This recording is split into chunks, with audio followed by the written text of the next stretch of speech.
Today I'm very lucky to be interviewing Sheena Cundy. She is the author of The Madness and the Magic. Thank you so much for agreeing to do this interview. Can you tell our listeners a little bit about yourself? Yeah, sure, Rose. I am a witch of the British traditional old craft, living in the UK. I'm a teacher of horse and rider. I've been working with horses all my life. And I also teach the tarot and spiritual development. I'm a Um, Reiki master and I'm a writer. And I'm also a singer songwriter with my band. I've got a band called Morrigan's Path, Ooh, and yeah, and we've been together for about just under 3 years now. So I write all the songs for Morrigan's Path, and and I've also just had a book published by Moon Books in November, a mhm. debut novel, and I also self-published a guidebook for the Magic of Nature Oracle, which are an oracle deck based on British wildlife. Ooh, that sounds amazing. You are a very, very busy woman. Yeah, and I've got 2 kids and a husband and a dog and a cat. Wow. Yeah, you've got a full house and a full-time life. Now, how many Yeah, and books have you written in all? oh, only 2, Rose. Yeah, I've Okay. only just my sister and I self-published the Oracle deck about 4 years ago now, Okay. and I wrote the guidebook. She's an artist, so she was the illustrator for the cards, and they're a beautiful deck. And yeah, we published those ourselves. So I wrote the guidebook for that because the cards come with the guidebook. And we've had good feedback from that. But, as with self-publishing, it's harder to promote because you're doing all the work. But nevertheless, we keep trying with those. So there's that. And then there's the novel that I wrote that was published by Moon Books in November. So just the 2 books at the moment. Yeah. Okay. Now, did you always see yourself as being a writer? I've always written. Hmm. Um, and I mean, right from when I was a kiddie, I used to write letters. I was always writing letters to my friends, poems, short stories, and gradually through my teen years, that kind of developed into sort of songs.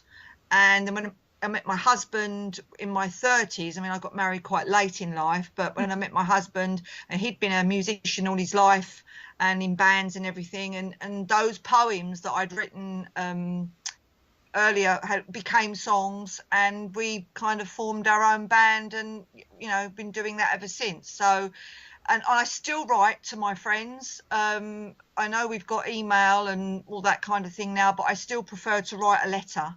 I've got a friend who lives in the next village to me, and we still write to each other. See, now I think that's awesome because I do. I love getting actual mail. Yeah, Actual handwritten letters are absolutely. beautiful, Yeah, you and can't beat it. I'm old school. So, Yeah, email is great and Skype and Facebook and all that, but it takes away a lot of the personal aspect yeah. of an actual handwritten letter. And I think also that the thing about handwritten letters is that you've got the energy of that person on the page, don't you think? Yes. That Yes, you, and it's a lot more like talking to them, like actually yeah, talking to them, as yeah, opposed to text messaging over a phone. yeah. I agree. I agree. Yes. Yeah, definitely. Yes. So I'm assuming you're doing this as a part-time thing you're writing right now. Well, because I've got so many other things going on, yes. Hmm. But I am finding that I'm allocating more and more time to writing because I'm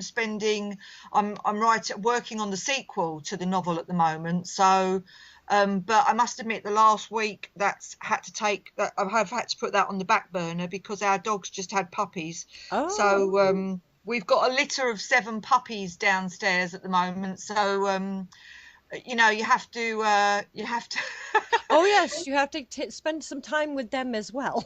yeah, that's it. And also all these things are, these life experiences are, to me, it's all story fuel. Hmm. It's all um grist for the mill sort of thing. So I know that I can use this life experience for you know, it would inspire me for my writing. So I think that, you know, you have to sometimes give yourself over to life experiences, whatever that is. You Hmm. know, people often sort of say, oh, you know, life's getting in the way, but sometimes life is the only way, really, where we get our inspiration from, isn't it? Yes, exactly. And So go ahead, yeah. I'm sorry.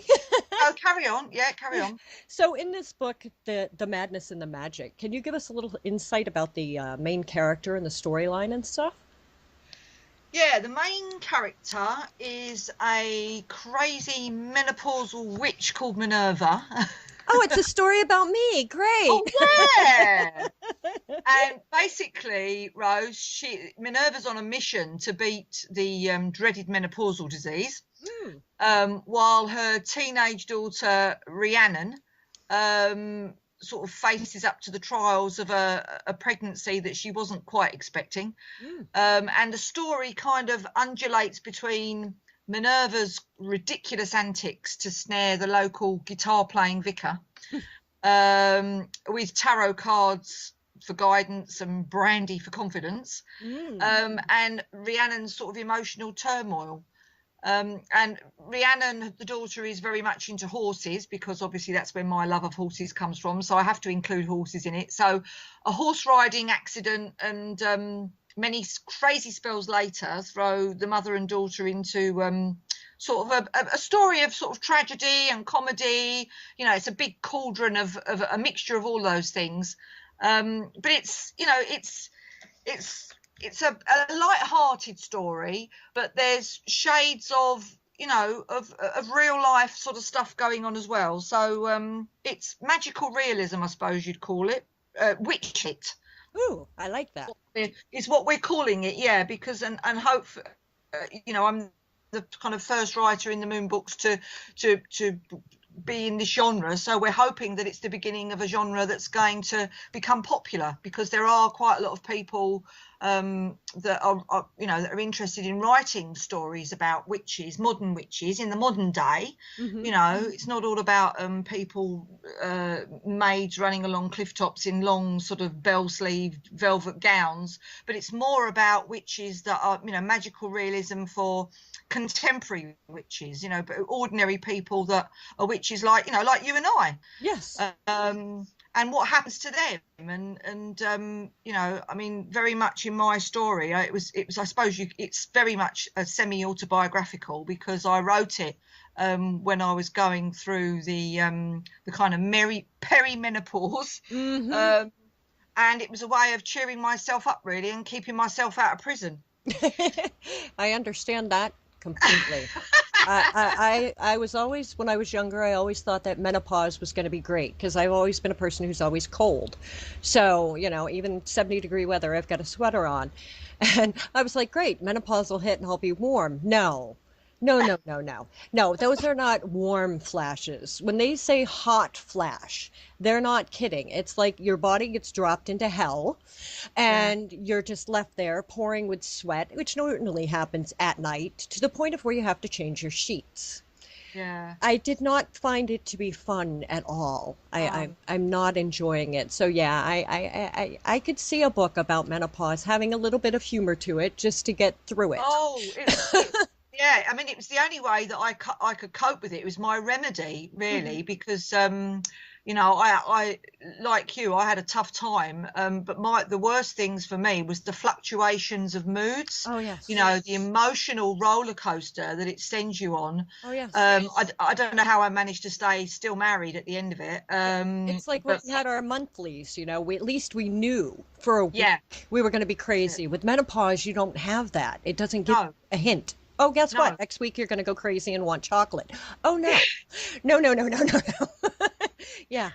Yeah, Yeah, no, menopause is a it's totally different creature.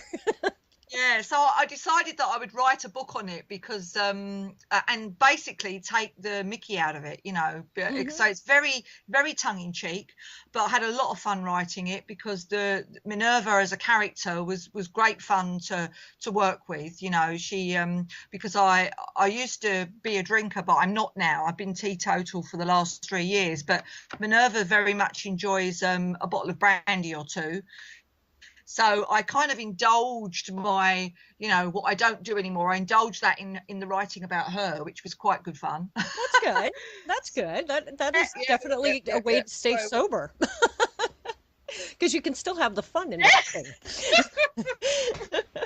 So this may sound like a funny that's it. question. Yeah.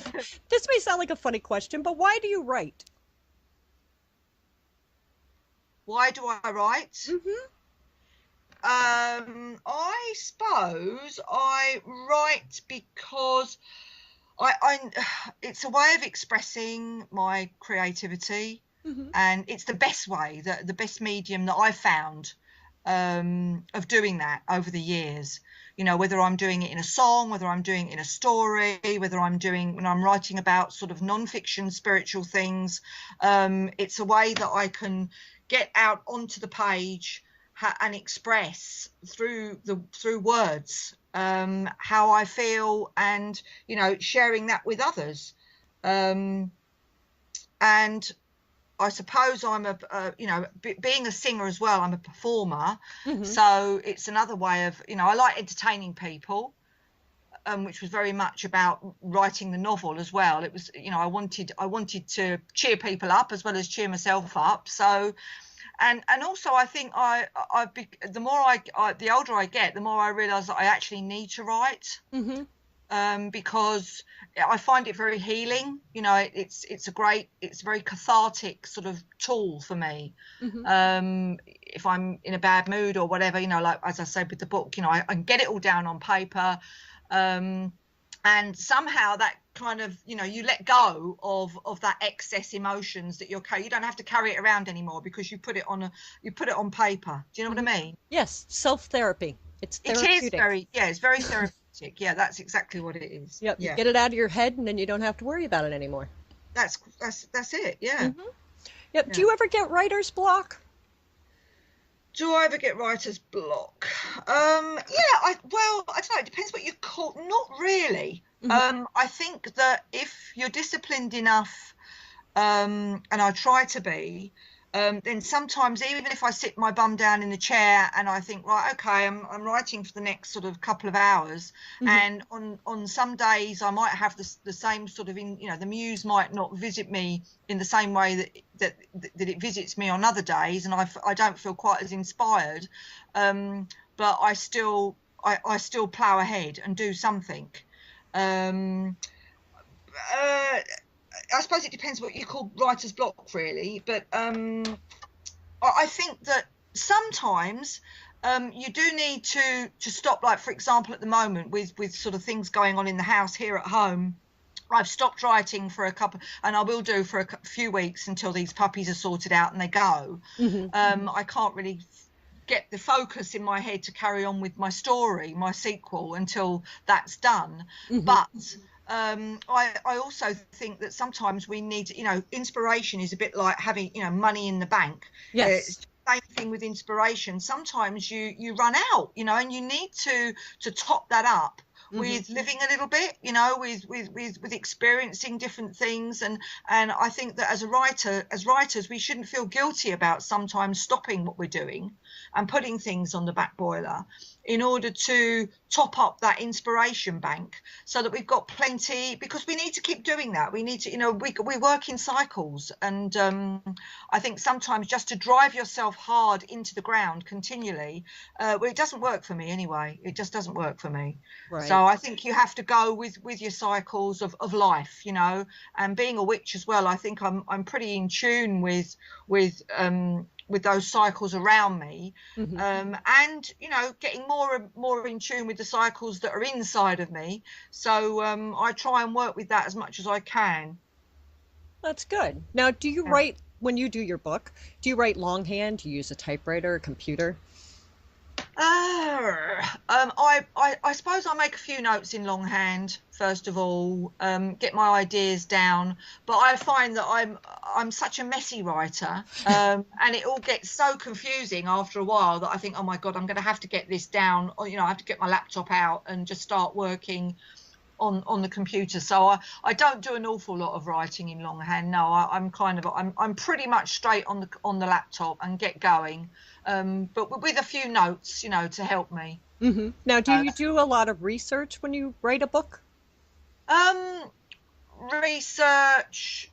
I haven't done, not really for the novel, because as I said, it was semi-autobiographical. Yeah. I did have my nice big fat spell book next to me, because Minerva does a lot of spells, a lot of crazy spells. So even though I made some of those up, it's quite nice to have those reference books to go to, isn't it? Yes, Oh yeah, what I've heard absolutely. for this, what correspondence for that, and I kind of, so I suppose that was my research in that way. But also, like I said, I drew on a lot of life experience. I work with the tarot, so I always had my tarot cards out with me. So that was my research as well, I suppose you could say. And yeah, that was about it really. Most of it I just make up when it comes to stories.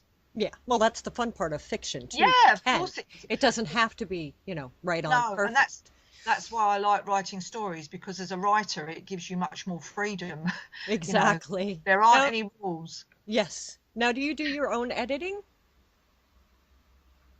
I did a lot of my own editing for the novel, but as much as I could do. I got it as best condition as I could, the manuscript, and then I sent it off, and I think it went through, I think, one copy edit before it was published, I think. So I tried to get it in as good as shape as possible, because I've got fairly high standards. I like to think I have as a writer. So all it really needed was a copy edit to finish. Yeah. And it was good to go. That's awesome. Now, what authors have inspired you? What authors have inspired me? Oh God, too many to mention, really. I mean, I'm a real bookworm, and I've been reading since I was a kiddie. So, but I love Roald Dahl. I love Roald Dahl, and I still do as an adult. I still read a lot of Roald Dahl. I used to love Thomas Hardy when I was a girl. Since I've become, since I've walked more along a magical path, I love Dion Fortune. I'm really into Dion Fortune, and sort of John Matthews. All the kind of pagan authors, really. Marion Zimmer Bradley, I love her, and Mary Stewart. They're sort of, Margaret Atwood is another one that I really like. Yeah, but I mean, I could think of loads. There's so many, right? But I also like discovering new authors as well. I don't know about you, but I love discovering people that I've never heard of, Yes. Yes, I've been doing a lot of that with doing these interviews and stuff. I have talked to so many authors that I didn't even know existed. And the work is incredible. And it's sad that, more people don't hear of them, because I am a bookworm. I am old school bookworm. I love old books and the smell of paper and the whole nine yards. But yeah, and that's why I wanted to do some of these interviews, so that people who haven't heard of these authors, are going to be looking around going, hey, you know what? This sounds like a great book. This sounds like a great author. So, yeah. Yeah. Now, do you prefer to read an actual book, or are you more digital? Oh no, I can't read. I cannot read a book online. I have to. No, it has to be a book. It has to be a proper book. Yes. Yeah. And there's something about holding a book in your hand. Absolutely. Yeah. And absolutely. having the words in front of you and feeling the paper. I don't know. I'm old school. I mean, I love the fact that we can get it online, but. Yeah, no, and I love bookcases, and I love seeing my books all in the bookcases, and That to me can be a big distraction. If I'm Yes. even walking to the toilet in the morning, I pass the bookcase and I see a book that I like. Oh my God, I can spend like half an hour sitting there just looking at over a book, you know. Yeah, exactly. I just And love in the books. world of cell phones today and how everybody takes their cell phones to the bathroom, you'd be better off having a book in there. Definitely. Definitely. Definitely. Yeah. Now, you are working on the sequel to this book right now, correct? I am, yes. Okay. And can we get a little insight about what this one's going to be? Oh, okay. Well, it's the same. Obviously, it's the same characters. And because with the first book, when I got to the end of it, I mean, it's only 50,000 words, so it's not really, as novels go, it's not, it's quite a short novel, really. Hmm. And I felt that when I got to the end of that book, that I'd only really scratched the surface with the characters. Yes. And so I felt that, that the first book was really just an introduction to people, that this is Hmm. who the characters are, this is kind of what they're like, this is what's happening to them, but left it at the end with a bit of a question mark as to, there's much more that we could get out of this. Hmm. So really that's what I'm carrying on with. I'm carrying on with the same characters, different things happening to them. I've got an idea of what's going to happen to them, and I think I'm into chapter 3 at the moment. Hmm. So but when I wrote the first book, I did it as part of an online challenge called NaNoWriMo. Have you heard of NaNoWriMo? Yes, I have actually. Yeah, which is basically an annual online challenge, Hmm. to write a novel of 50,000 words in the month of November. And I did that sort of about 3-4 years ago, Hmm. and I'd never ever written anything of that length before. I think I'd only ever written about 2,000 words before in a short story form. So to write 50,000 words in a month was quite a big mountain to climb.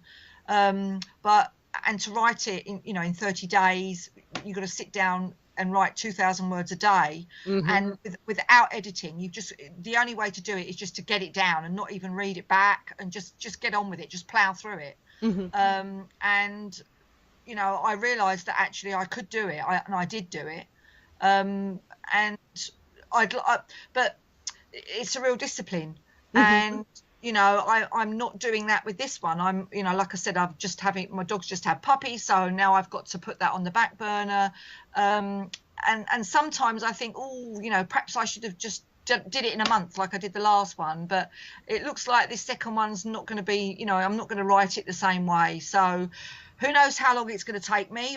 I'm hoping not too long. I'm hoping to get the first draft done in a few months, so I can hopefully get it edited and submit it by the end of the year. That's what Hmm. I'm hoping And that'll anyway. be through Moon Books as well, so they'll be able to find it in Moon Books anyway, right? I'm hoping if they'll publish me again. Knock wood. Knock wood. Now, do you Yeah. have any advice for aspiring writers? Well, I suppose what I would say to anybody is keep at it, keep writing. And for God's sake, be selective. Don't feel, read and write what inspires you. Hmm. And gives you only what inspires you and gives you pleasure, because what is the point in not, don't feel that you're writing because you should be doing it for a certain audience. I think you've got to write for yourself first and foremost. You've got to write for yourself, because if you're enjoying it, then chances are other people are going to pick up on that and they're going to enjoy it as well. That's going to reflect in the writing. Hmm. So I would say make sure of that. Maintain a good sense of humour, because that's always Yes, that helps. that is always good fuel for writing, and it will also keep you sane when the going gets tough. Hmm. And also focus on good health, because for me, writing, and for anybody else as well, obviously, writing is a very sedentary vocation. You're Hmm. sitting on your backside the whole time, fairly still, and for long periods of time. So I think, I think you've got to focus on, you've got to get up, you've got to make sure that you're getting enough exercise, that you know, you're not stuffing yourself with fast food the whole time, because that's a habit that you can easily fall into. You know, it's happened to me. Hmm. Yeah, sitting And there and you're just munching on chips or yeah, something that you shouldn't be munching on, and yeah, staying hydrated is another thing. Because I know I tend to drink too much coffee, so I do try to drink a lot of water because yeah, coffee is actually a dehydrating agent. So yeah, yeah, I truly believe that too, that you need to walk around, and if you do get writer's block, take a walk in nature. You'd be absolutely, amazed. You'd be amazed how absolutely, it will change your whole outlook on something. You yeah, can't be no, in a bad mood and walk in nature. You can't. It's just yeah, impossible. no, I totally agree with that. It's very, very true. Yeah. Mhm. So where can our listeners find your book and your tarot card deck with the other book? Okay, well, probably the best place would be my website, Hmm. which is sheenacundy.com. Okay. I've got my book on there, and they'll just click on the image, and it goes straight through to the Moonbooks site and to Amazon, so you can get it on Amazon. Hmm. The cards are on there as well, so you can get those from my site. And I've got a witchlit blogspot.com page as well. That's also on my website. So my website's probably the best base to go Yes. to get all the information on what I do, and also the music stuff as well is on there. Yeah, I So was going to ask you about that if your music stuff was on there as well, for anyone who wanted to check out the music as well. yeah, yeah, and also I'm on social media, so it's Facebook and Twitter, Sheena Cundy. So, but again, that's all that information is on the website as well. So yeah. Wonderful, wonderful. Well, I want to thank you again, Sheena, for coming on here and letting us get into a little glimpse into your world. You're very welcome, Rose. I've enjoyed it. Thank you. I have too. I love talking to everybody in Britain and England, and I love the accent. It's great. Oh dear. Yes. All right, everybody, stay tuned. There's much more to come.